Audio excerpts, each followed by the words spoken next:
Kakapasok lang na balita, muntik nang may mapahamak at mamatay dahil sa ginawa ng Chinese fighter jet. Dalawang fighter jet kasi ng China ang nagpaputok ng FLIR. Direktang pinaputukan ang Philippine Air Force patrol aircraft. Sa statement na inilabas ni General Romeo Brawner, nag-dangerous maneuver sa himpapawid ang 2 Chinese fighter jet. Posible itong mag-cause ng banggaan ng eroplano. Wala daw karapatan ang China na guluhin ang legal at naaayon sa batas na paglipad ng Philippine Air Force.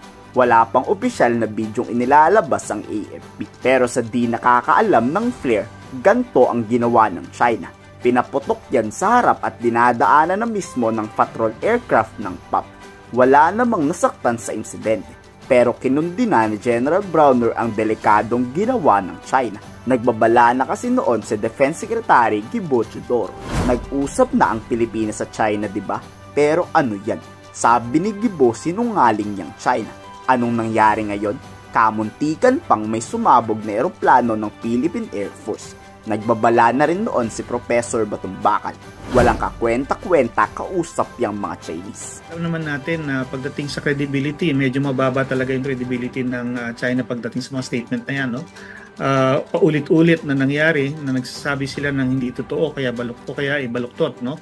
At tayo mismo sa pamamagitan ng ating experience in the past year, no, kasama na dyan yung Transparency Initiative, paulit-ulit nating napatunayan na iba yung sinasabi ng China sa nangyayari talaga. Normal na tong pambubuli ng China gamit ang FLIR. Itong video na susunod ay galing sa Royal Australian Air Force na pinaputok. Kuhang-kuha sa video kung paano nagpakawalan ng FLIR ang China. Oo, hindi missile ang direktang tatama, pero nilalagay nito sa alanganing sitwasyon ang buhay ng sakay. Hula ni General Romeo Brawner, pinagbantaan tayo ng China. Pero for sure raw pinalagan to ng piloto ng Philippine Air Force. Bago kasi mag-warning flare ang China, nagbabanta muna ito. Pero pag di mo pinansin, doon ka papaputukan. Gaya ng nangyari rin noon sa B-52 bomber ng US Air Force. Pinagbantaan rin ng Chinese Air Force bago mapasabugan. Aircraft, this is the PLA Air Force.